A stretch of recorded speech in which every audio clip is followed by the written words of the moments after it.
एका वडिलांनी लग्नात तब्बल 31 लाख रुपये दिले, कारही घेऊन दिली, तरी त्यांच्या लेकीचा जीव वाचला नाही.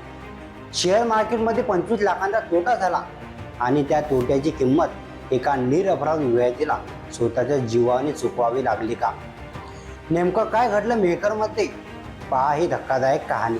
बुलढाणा जिल्ह्यातील मेहकर शहरात घडलेल्या या घटनेने संपूर्ण महाराष्ट्र हादरला आहे. 26 वर्षीय वैष्णवी मेहरत अवघ्या 3 वर्षाच्या मुलाची आई, पण आज ती या जगात नाही. वडिलांच्या तक्रारीनुसार 2022 मध्ये मोठ्या थाटामाटात तिचं लग्न झालं. लग्नात 31 लाख रुपये हुंडा देण्यात आला.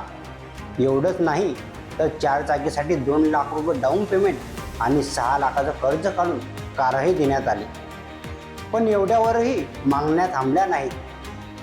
आरोप आहे की पतीने शेअर मार्केटमध्ये तब्बल 25 लाख रुपये गमावले.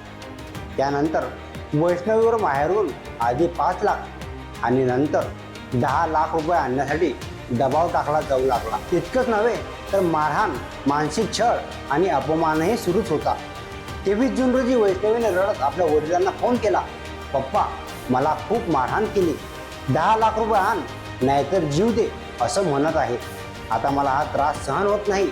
वडिलांनी समजवण्याचा प्रयत्न केला, पण काही वेळातच वैष्णवीने गळफास घेतलेली बातमी समोर आली. या घटनेचे सर्वात काळीच पेवरून टाकणारा क्षण. घराचा दरवाजा आतून बंद होता आणि अवघ्या 3 वर्षाच्या आयासने स्वतः दरवाजा उघडला.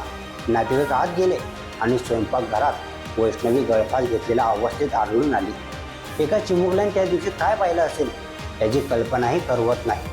या प्रकरणी पोलिसांनी पतीला अटक केली असून सासू, सासरे आणि नणद यांच्या विरोधातही गुन्हा दाखल करण्यात आला आहे.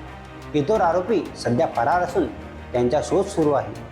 मात्र प्रश्न अजूनही कायम आहे. हुंडा, पैशांची लालसा आणि शेअर मार्केटमध्ये तोटा यासाठी अजून किती वैष्णवींचा बळी जाणार? तुमचं मत काय? अशा आरोपींना सर्वात कठोर शिक्षा व्हायला हवी का? कमेंटमध्ये नक्की सांगा.